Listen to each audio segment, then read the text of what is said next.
Welcome to The Grow Show, powered by Steel. On The Grow Show, we share ideas, tips, tactics, and insights to help you grow your landscaping business based on our team's 40 years of experience running a landscaping company and working with other owners and their teams to do the same. New episodes are released weekly on Wednesdays. Without further ado, here's your host, Marty Grunder. Well, good morning, good afternoon, good evening, wherever the case may be. This is Marty Grunder from Grunder Landscaping Company and the Grow Group. We have another exciting edition of the Grow Show powered by Steel. And today I am really excited to introduce to you my big friend, Gene Freeman from Complete Landsculpture, Dallas, Texas. Gene, welcome to the Grow Show. Hey, Marty, super excited to be here. Got to probably dab for it, It's awesome. Exactly. I love it. Well, Gene, you and I have become good friends. You've been a wonderful supporter of the Grow Group. You've been a wonderful supporter of Grow. There's probably a lot of people watching that know who you are. They know that we hosted Grow down there in 2015, I believe. Is that the right year? It is, yes. Okay. Yes. Tell us a little bit about Gene Freeman, Complete Landsculpture, your partner, Chris. Tell us a little bit about yourself, the big events that got you to where you are today. You bet. I mean, we're Complete Landsculpture. We originally founded in 1985 from my business partner, Chris Strempek. We both work in the business. We're here, daily. We met. It's actually going to be 31 years here next week that we were together. And a couple years into that, then we decided we were going to be way better together than not, and formed our partnership. And at that time, we had about 9 employees, and now we'll be just under 300 employees here this year in full season markup. So Chris is a local Dallasite. I'm a transplant from up north, Montana, North Dakota. Came down right at that time, about 35 years ago. But we work really hard. We're both Geminis. We're a week apart. We kind of share the same philosophies. I even remember the first time we went out to lunch when we were talking about when he was interviewing me for the position. That I tried to pick up the tab, and he said, "Oh no, I got the tab." And so I knew right there he was my kind of guy, Yep. And we've never had an argument, a disagreement, or a fight, in the whole 31 years of friendship and relationship. And he's Crazy. He's my best friend. He's like my brother, and he is my brother. And very proud of him and what he's been able to achieve and do, and what we've done together. So we still live life together. We work together. It's awesome. Yeah, it's not all partnerships are that harmonious, and it's awesome to see the two of you. When I see the two of you together, the love and the care you have and respect you have for one another shows. Tell us about your revenue, how many locations you have in your business mix, because it's an incredible story, Gene. Yeah, thank you. So our revenue, when you guys came here, we were just over $13.5 million, $14 million that year. We were at the one office here in Dallas. We've been in our Oklahoma City office for this is our 25th year, and we really didn't want to go there. Our Dallas clients kept begging us to go up there. They didn't have a service provider that would do the things that we did and actually return a phone call the same day, show up on time to an appointment, complete a job on deadlines and on tasks and things. And so they said, please go up here and look at it. We ran up there. We looked at all the properties for maintenance, and they had a bunch of enhancement commercial apartment complexes is what it was. We went and bid it, and then we got on a plane the next week, and we went to Spain to run with the bulls together. We were both young, single guys. Well, of course, that's what you do. That's what we do. Right. That's what we did. I don't think we could run a bull today for sure. Yeah. So they called us when we were over there, and they said, yes, we want you to start. And we kind of wanted to start about 4 months later. And they said, you got 30 days to be up in business. So we flew home and went up there. I started interviewing people and finding locations. And the first gentleman that we hired was a gentleman named Ted. He was to be our general manager up there. We're happy to report that he just celebrated his 25th anniversary with us. He's still hire one, is still up there running the deal up there. And we've expanded since then to Tulsa for the last 3 years. And most recently, we just got kind of pulled into Austin for maintenance and things like that. So we do stuff all over the state. all the states, the two states there, Oklahoma and Texas, for construction purposes, clients, ranches, homes, stuff like that. But as far as day-to-day weekly services and things, those are our 4 markets currently right now. And what are your combined annual sales, if you can share that? Yeah. So combined, we're going to be right at 30 million Yeah, here. 30 So, million. And what percent is residential and what percent is commercial? So we are going to be 50-50 on the mix there. Our maintenance is going to be right at 40% currently right now. It's trending up. Okay, awesome. One of our number one growth goals, I should say, sorry, that for the last 3 or 4 years, we've got an amazing team that we've got on the business development side of things with great contacts, good systems, follow through. They really understand who we are, what our culture is, and they preach that out there into the market. And we've seen great success with that. We were about 30% just a couple of years ago. And while you're growing top line revenue by 3 million plus a year, it's hard to grow percentage of maintenance on top of that because you're growing both. Right. But we're up to 40% this year, so I'm very excited about it. Well, you should be, and you work very, very hard, and it's amazing what can happen when sales and production are working well together. And I know that's what's going on there. What's your competitive advantage at Complete Landsculpture? Like, why do your clients pick you over all other options in the marketplace? Because the Dallas-Fort Worth area, I'm not as familiar with Tulsa or Oklahoma City or Austin, but I know for a fact DFW is competitive. Yeah. I think our biggest thing is our relationships. Relationships matter at all levels is one of our 3 creeds. And Chris and I have always leaned on that with our staff, with our team members, with our vendors, and certainly our clients. We don't separate any of it. We work together. As I said earlier, we live life together. We go through the bad times together, the tough times. We've got some team members and some vendors and things out that are going to have a hard Christmas here this year for various reasons and stuff. And we're right there with them, making sure we can lift them up and do that. But I think the other thing that I would just really say, the simple thing that is very tangible, is that we do what we say we're going to do, and we instill that. It's not Chris and Mai's company, it is our entire team, and we have that philosophy. We share that throughout. We do it through book reading, we do it through messaging, we do it through what we hold ourselves accountable to. A 5-10 rule, for instance. If we get a phone call, that's how we actually got up into Oklahoma. And now Oklahoma City is it's going to be a $6 million branch here next year. We just bought a 20-acre piece of property and has a facility we're renovating right now, and we believe in them and the investment we're putting into them. They've definitely done an amazing job. But when you say you're going to show up and do something, do it. And we tell our clients to hold us accountable. We let them know. Many of our clients have taken that, the 5-10 rule. If you get a call, text, or phone call, email before 5 o'clock Monday through Friday, you answer it back and respond to it that same day. If it's after 5 o'clock, it's by 10 a.m. the next business working day. Our clients know that, and they'll even test us sometimes on it. And we can't tell you how many times we win work when somebody calls on Friday afternoon at 4 o'clock because they're thinking about, I want to get landscape scheduled. And we call them back that afternoon, and we meet with them the next day, and we draw up good creative solutions and ideas. And we're the first ones there, and they do it. And we're not the cheapest by any stretch. We are landscape professionals, not mow, blow, and go guys. I've seen you at work with your relationships. I think, Chris, not to patronize you, or Gene, I'm thinking of you and Chris.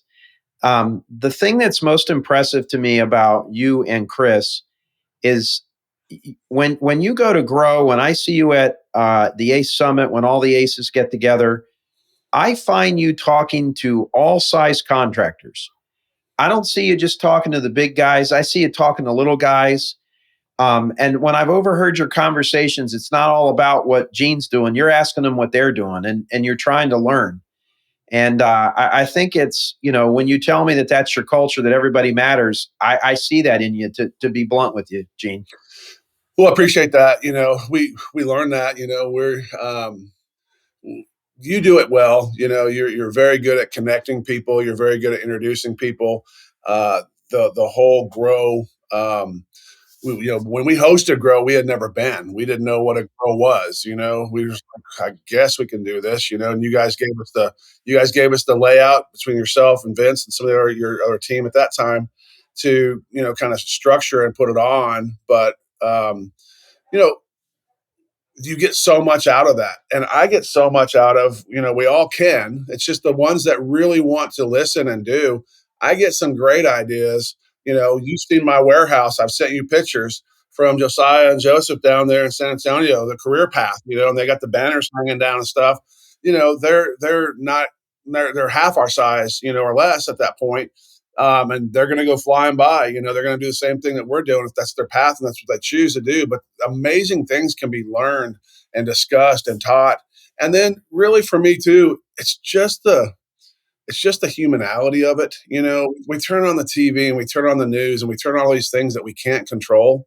In our business, we should be able to provide a lifestyle and a career path for our team members, for ourselves, for our families, and kind of control the things that we can control the best we can. That's where we get the most enjoyment out of. And I just like people.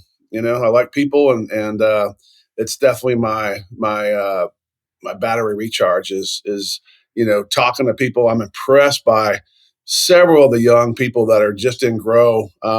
Some of them first years, some of them second, third years, and hearing where they're at and seeing what they're doing, and then talking to their other peer groups. It's super exciting to me that our industry as a whole is one that's so welcoming and so opportunistic for everybody and inclusive that we can do some amazing things together.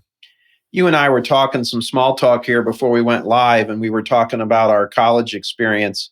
I think it's a pretty good time to segue that into here because on one hand, there's a camp that says you got to go to college, you got to learn horticulture, you got to learn business to be successful.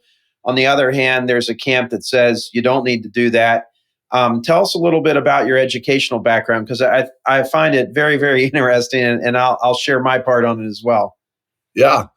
Um, that is one thing I really do like about our industry is that, and I think schools really should do more of this, but there should be more trade schools. Not college is not right for everybody. And in our industry, not every position can you have without having a college degree initially. But I do think there is a path of motion that most of the positions within our industry are attainable without a college degree over time, work ethic, experience, opportunity, those kind of things. I had a semester of college. I got my 12 hours. Transferred down to Texas and started seeing stuff. I took a job making 25 grand a year mowing city medians and thought, golly, what do I need college for? It was awesome. Did that and kind of wanted to settle in for about a year and then figure out where I wanted to open up shop and got promoted at another company at that company and worked and I kept going back and I said, I want to be in sales. I want to be in sales every Friday. I'd go sit outside the sales manager's office all dirty from being a foreman.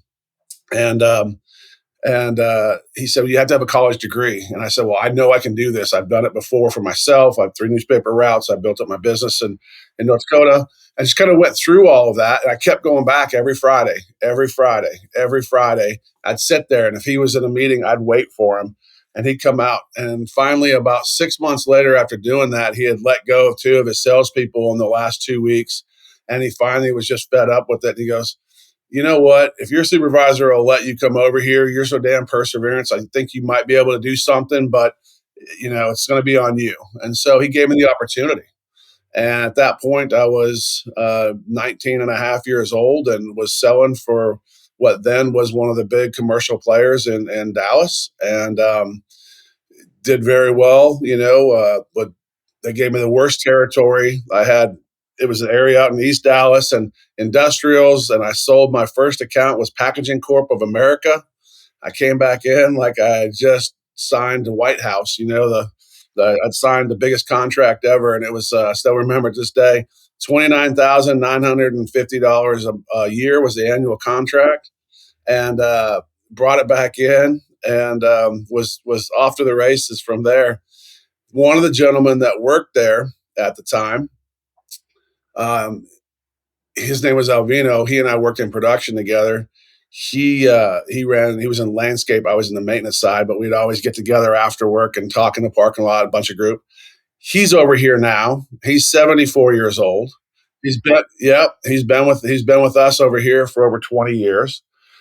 Scott Freeze was the guy that was in sales, the sales manager there at that time that gave me my shot. He's over here. He's leading the maintenance business development team. And so it goes full circle. We're working together, doing it. College, college for me, I do recommend college if that's your path and steering. There's some great things. I've got daughters, they're not interested in our industry. But for us, it was when the kids were out doing college and in the frats and at the games on the weekends and stuff. Chris and I were getting up and we were opening the shop at 6 o'clock on a Saturday morning, and we were out working, doing that 6 days a week, and doing all those things for several years through the 4 years that maybe five for me if I was finished college, maybe five. But we just kind of kept doing that during that time frame, and it worked out very well for us. Yeah, apparently it's done incredibly well. What a great story. I didn't know the rest of that backstory. That is wonderful. And I have no doubt you did well in sales. Let's switch gears here a little bit and talk a little tactical, because we have a lot of folks, big and small, Gene, that join us on the Grow Show every week. And one of the ways we know we can help them is just to share the tactical side of the business. So I'd like to ask you about Complete Landsculpture's operation, how you book work, schedule work. Is there anything unique you do from an operational perspective that would help other landscapers? Um, I think it's consistency with us. I do think that it is, if you walk through my hallways here of the office for Chris and I and the team and everything here, you ask for two quotes from me. The first one they're going to say is plan your work, work your plan. The schedule, the jobs are sold, they're put into a box to the schedule manager with the necessary information. If there's any deadlines, there's party requests, there's things of that nature. And how many hours are on that ticket, and I'll take all the information's there, and then it's scheduled. But they revisit that every Monday. The production teams meet and they go through that Monday afternoon, and they're setting it, but they're not setting it for 1 week. They're setting it for 3 weeks. So they're 3 weeks out. And why do we do that? Well, I can't even think about that one. I got to think about this one. Well, we've all been in the business. Sometimes the one that you're planning to do, something happens. They shut the job down. It gets pulled off. It's rained out. We can't do that type of work for a couple of days. Doesn't mean we shut down the company. We already know what's behind it. We plug in, and we already know because we've done that. I think that's really smart. And then everyone's tied into that meeting. So the production managers are there, the purchasers there, when things are going to happen, how they're going to hit, so we can try and operate as efficiently as possible. What can we direct deliver to the job site?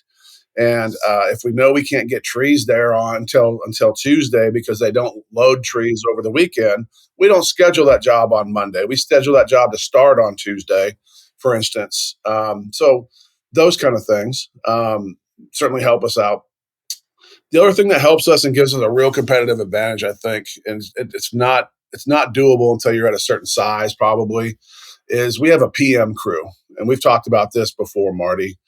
Is we have a team of 3 guys in the off season, 4 guys during the busy crunch season, which is for us it's March through October, end of October here in Dallas, in our area, Oklahoma City and stuff. They come in at 11 a.m. and they typically work until about 8 to 9 p.m.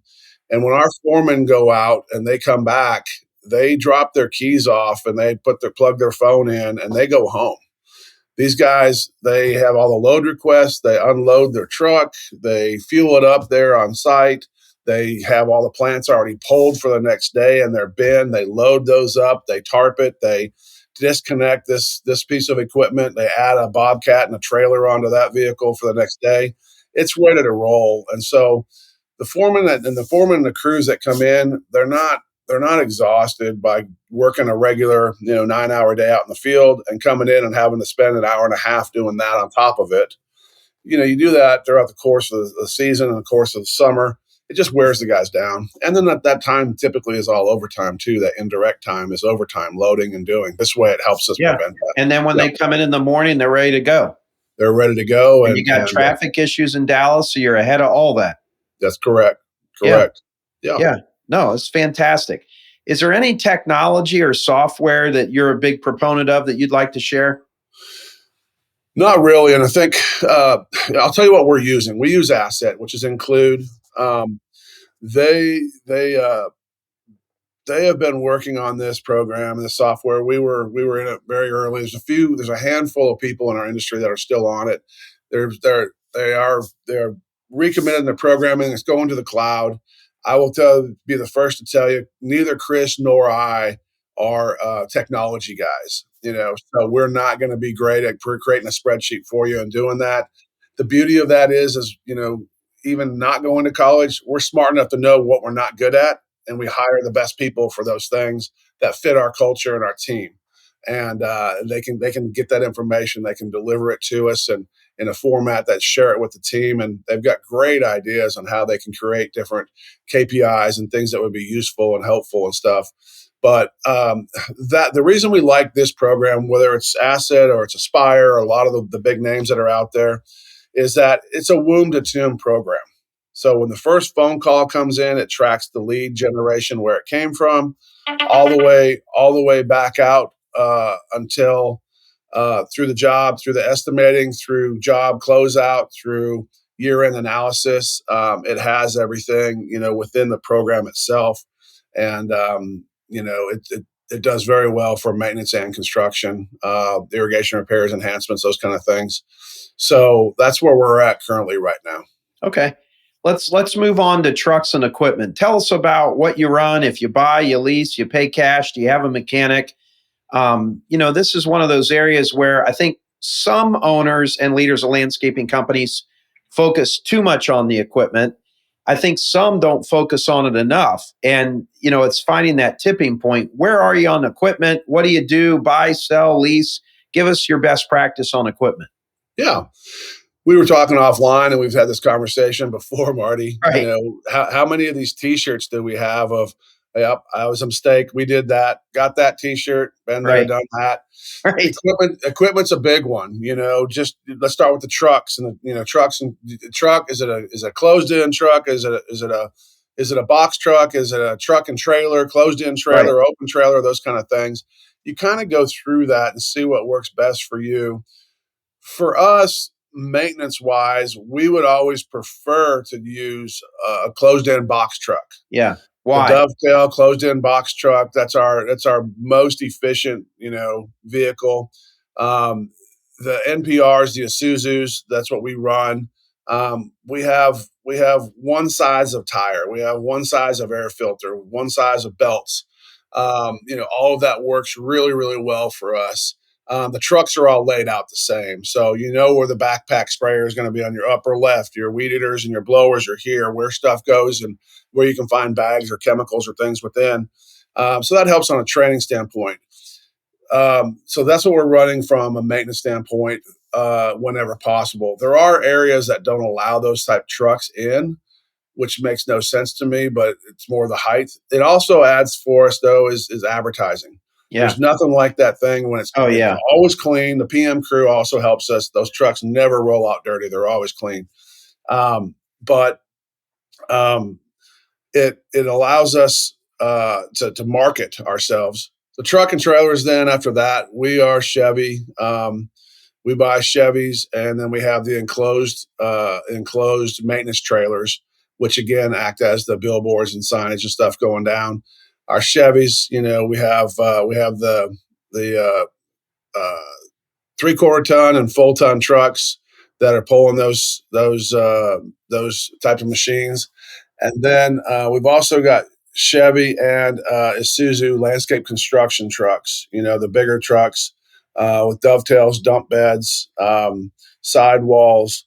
We learned from one of our ACE peer groups. We went up a couple of years ago up to see Jordy and Glengate up there. Right. They had a really cool landscape setup on one of their trucks. It was one of their newer ones, and we emulated that on Jordy one of our Scott, right? setups. And now we've got 3 of those. And so as we continue to add crews and things, Yeah. we continue to. Bottom line is, though, is we continue to standardize and operate within what we know we do. We buy our stuff. There are options where we can do a lease purchase at the end for $100, from a tax standpoint. Certain times of the year, there's also no interest for so many 3 years, that kind of thing. We'll always try and take advantage of how to leverage our money the best. But as far as that, we're gonna purchase the asset in the end, and then we've got maintenance trucks on our books that we've had for 9 years, and they have 64,000 miles on them. And so we've figured out that we used to try. Well, we got to cycle a truck probably every 4 or 5 years. No, you cycle the truck when the truck becomes a non-efficient tool. Yeah. For you. Right. And so, we do have mechanics in our Dallas office, we're going to run 24 million out of our Dallas office. So we have 2 mechanics, here in our Oklahoma City office doing 6 million. They'll have 1 mechanic, up there, and he helps to service our Tulsa market too. So Tulsa's about a 55-minute drive from our Oklahoma City office. I think the number for us was when you got above about 4 million, it started to make sense. You can kind of get a fleet manager, maybe a facility manager, wear multiple hats with that. But when you get to that point, it's nice to be able to repair your own equipment and do those things. Our large repairs, engines, stuff like that, we send that out. There's no time to do that. We're not going to be. We have a guy that can do large engine repair, but while he's doing that large engine repair, we had 4 mowers that could have been repaired, or a Bobcat that could have been back in production. Let's go ahead and turn it and burn it. Yeah. What I love about what you're saying, you're very definitive, but you're not all caught up in. I can tell just what you're talking about. The equipment is a means to an end. It's an asset that we're going to leverage. It's important, but it's not the most important thing in the company. And I think that's something. I don't know about you, Gene, but when I got started, the equipment meant a lot more to me. Like, that was the fun part. It's kind of what attracted me to the business. I mean, I have so many trucks here. I've never even been in them. I don't know what they do. I mean, if I focused on that, we wouldn't be able to grow. You got to focus on the stuff that matters the most. And equipment does matter, but that is something you can delegate more so than sales or business development or nurturing relationships. And I think that's kind of what stalls some growth. Like the owner, I like trucks. I love seeing nice trucks. I like a nice setup. When I travel around to our various ACE meetings, I see better setups. I take ideas back, but I think my days of getting carried away with that are over because it hurt me. Does that make sense? It does. It's that analysis paralysis, Yeah. right? You're in there working that part of it. I think you get together with your team and find out, hey, what's working good for you? What's the pros and cons of this? Getting them involved. And get them involved and get their buy-in. And then they're the ones using the trucks. Yes. Yeah. And then you leave that meeting from, these are the parameters we're buying. We just bought 2 used box trucks, 32,000 and 34,000 miles on them already from Portland, Oregon. Yeah. And we flew our mechanics up and they drove them back. In a day and a half, 2 days. It took them to get back. But, that's how creative we were. But we didn't care. Once we checked out the mechanical part of it, we didn't care about the mileage and this and that and what seat covers they had. And just get the truck back here. Right. And let's go make some money. Our sign, our wrapping company for our signage and our logos and stuff. They have it. They send a model, the size. They send that to us. We do the proof on it. They know what we're going to want. It's just kind of easy, it just kind of moves through. Yeah, I love it. And 99% of that's done and brought to Chris and I. Chris handles more of the vehicles and the truck and the fleet and that team than I do. I'm included on the email. I can say yes or no, but I don't lose any sleep No, that makes over that sense. because I know the team's going Right. to do a great job. I They know love what what you're they're doing. around. And that is certainly fleet is something you can adequately delegate. For those that are listening to us today on the Grow Show, powered by Steel, it's something that you can delegate. And there's people that are passionate about that, and they'll do a great job for you.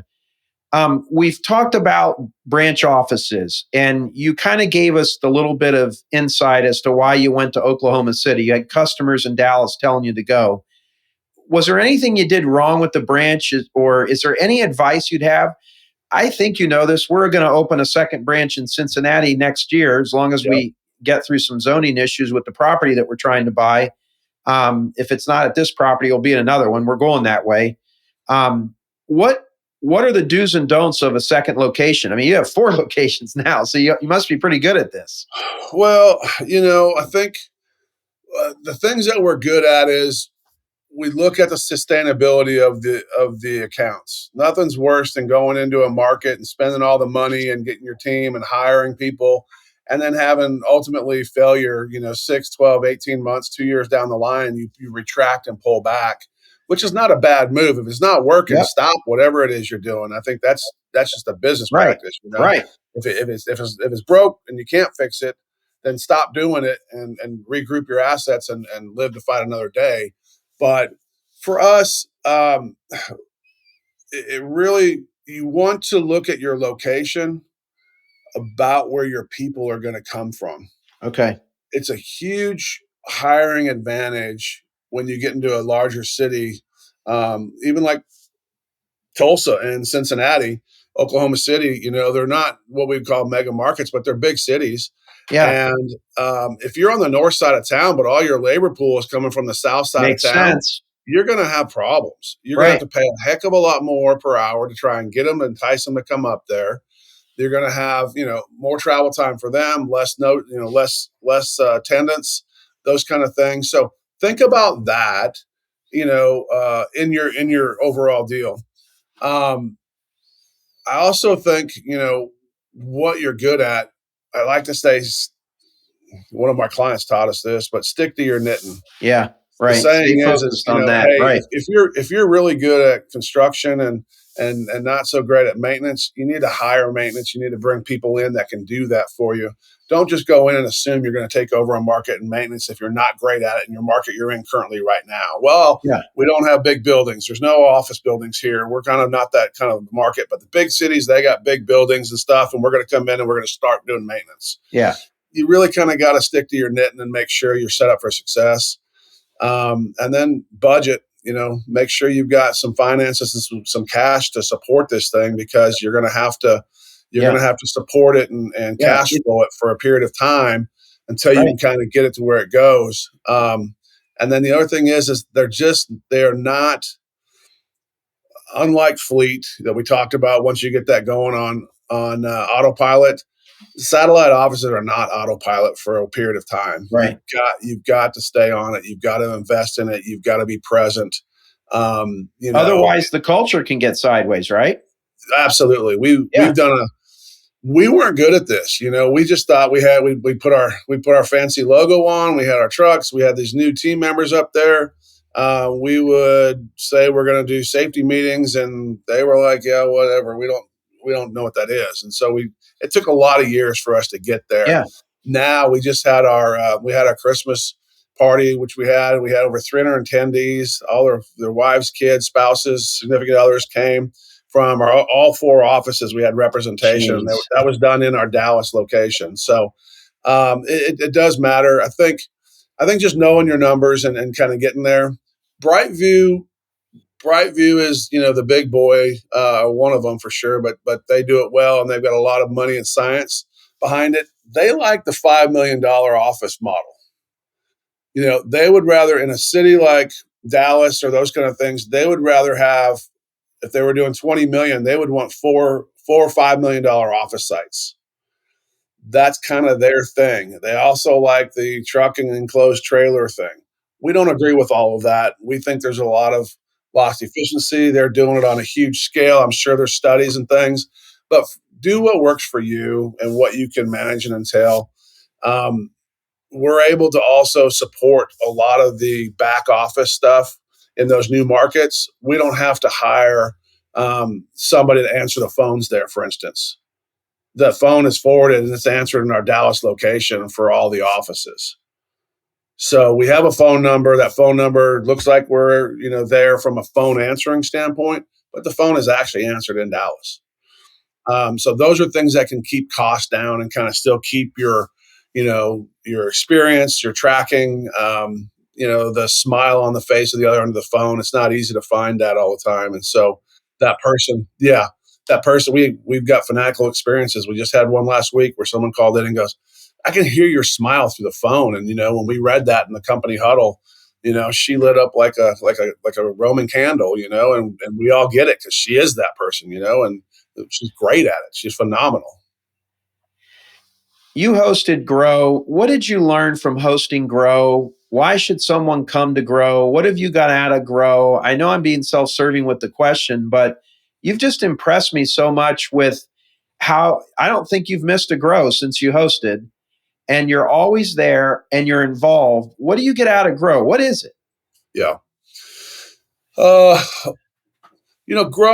when we hosted Grow, I'll start with the first part. When we hosted Grow, like I said, we didn't really know what it was, but we prepped for it, and you guys did a great job of laying out, hey, we're going to have, 450 landscapers from all over the country, and they're going to come in and they're going to open up your underwear and sock drawer and, your spiel. And we were like, okay, well, this is kind of uncomfortable, but we'll do it. Our team went off like a rocket. They were so empowered by doing it, and the stuff they were able to exchange and share ideas. And we got as much out of Grow as what we were giving to the attendees at Grow. And so it's infectious to us. We love that. We love dealing with quality people and raising the bar. It's one of our big sayings around here. It's a Tiger Woods book. When he was winning all these tournaments, he wasn't satisfied. He was raising the bar, and we've championed that, and we've done that a lot through our vocabulary and our messaging in the company.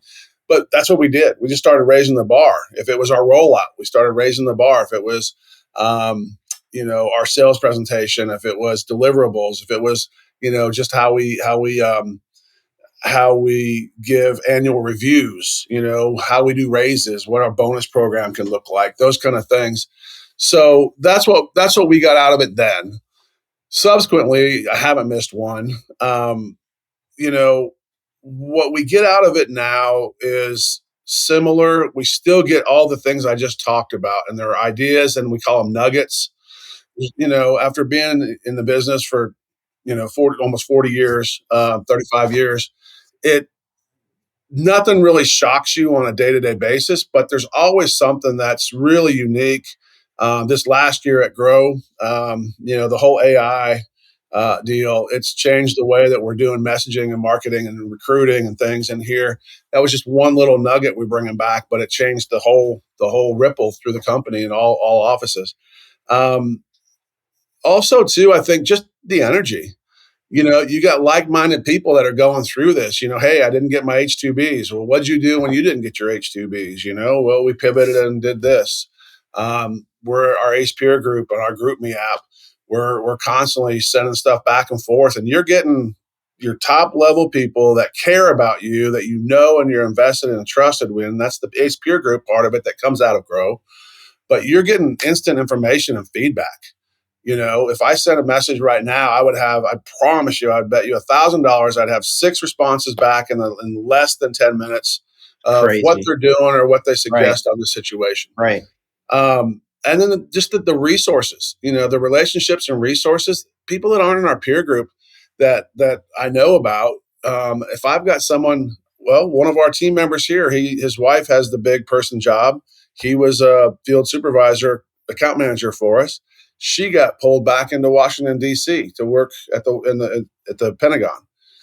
Well, he had to go there. We were able to reach out and got him a position, and he's there working with Terry and his team right there in D.C. And Terry I saw Terry up at Whistler this year at the summit, and he was like, "Thank you so much. He is amazing. You said he was, but we didn't know, but he is, and I'm glad that works." So just again, I said it, I'll say it again. The magic sauce for me is I don't feel like I'm working. I don't feel like I feel like I'm living it. I don't separate it, with friends, family, kids, work, clients, vendors, team members. It's all together. Yeah. And that's what it is at Grow too, Yeah. So anything that ever came up, you've got a great resource for, and people that just genuinely care and Yeah. want to help you selflessly. Well, and speaking of caring, I know your kids are very important to us. You're a very thoughtful person, Gene. You've touched me many, many ways with your kind words, your bear hugs, Hey, um, hey, your hey, hey, hey. your your your visit to my suite with your friends to see if I had any tequila left, which I did. You're just a great guy. What do your kids mean to you? Yeah, it's everything. You go through these seasons and cycles. In the beginning, I worked in the business. We were creating a business. We didn't even have it was a business, but we were creating a business. Right. I would say for the first 10 plus years, the next 10 years working on the business and within the team members and growing the team. My kids have been part of it. I've been able to do some amazing things and share that with them. They're all either through college or in college. They've found their passion. But what I'm very proud of, they all are all home here for the holidays. They got in last night, so I have four Awesome. daughters. They're all in. Their boyfriends are coming in. We're going to have a great holiday. Um, it's what it's all about. Yeah. At the end of the day, it's no one wants to get to the top of a mountain, or no one wants to be successful and just be by yourself. Why? Right. I mean, Right. that's not what it's Well for. said. It's sharing it. I mean, if you get to the top of the mountain and there's no one there to look around, did you really make it? I Right. guess you could tell everybody about it, but it'd be sure a heck of a lot more fun to share it with those you love and that were a big part of your success.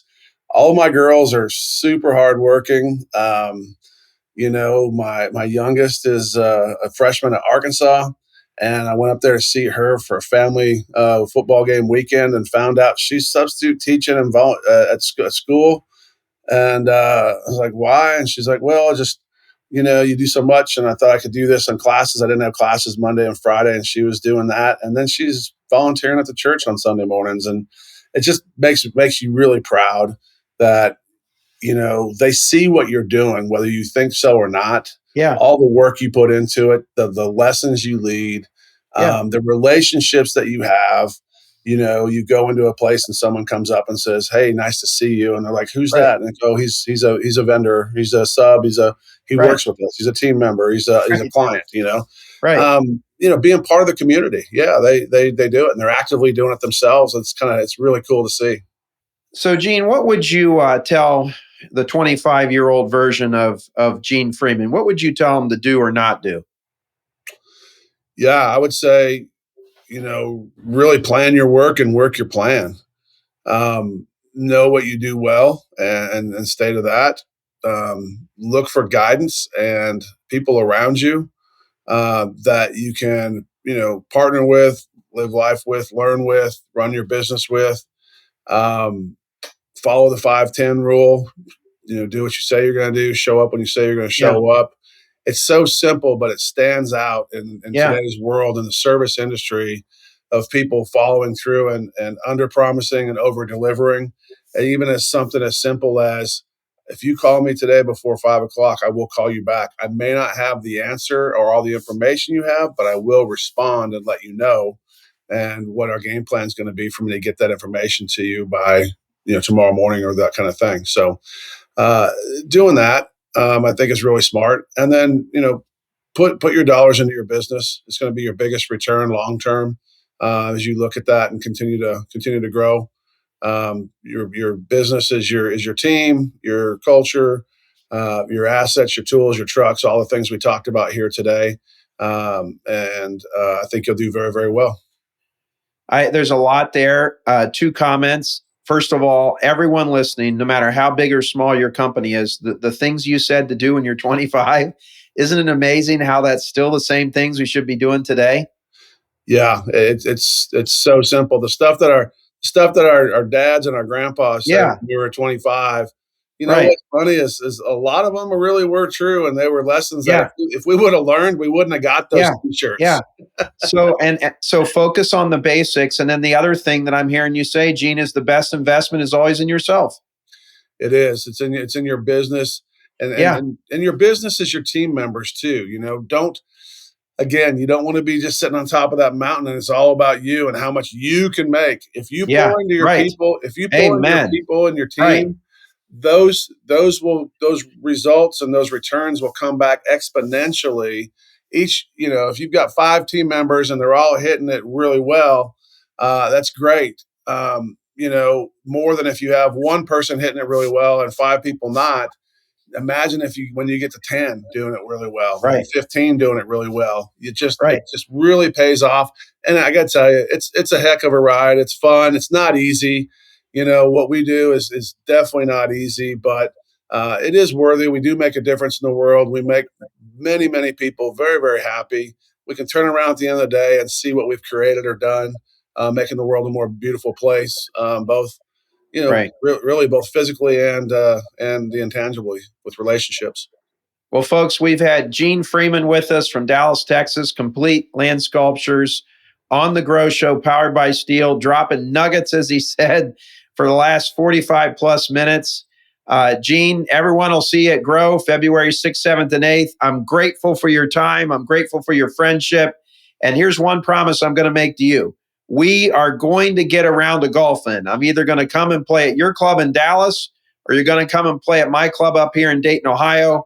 And whoever's club we go to this year, the other one we're going to go to the next year. All right? Absolutely. We got to make it Giving happen. you a shake. Look forward to it, buddy. All right. Love you, brother. Thanks for all you do. Thank you. Merry Christmas. Take care. Happy New Year. Love you. Thank you for listening to this episode of The Grow Show. Be sure to subscribe so you never miss an episode. And head to growgroupinc.com for more information and resources to grow your landscaping business.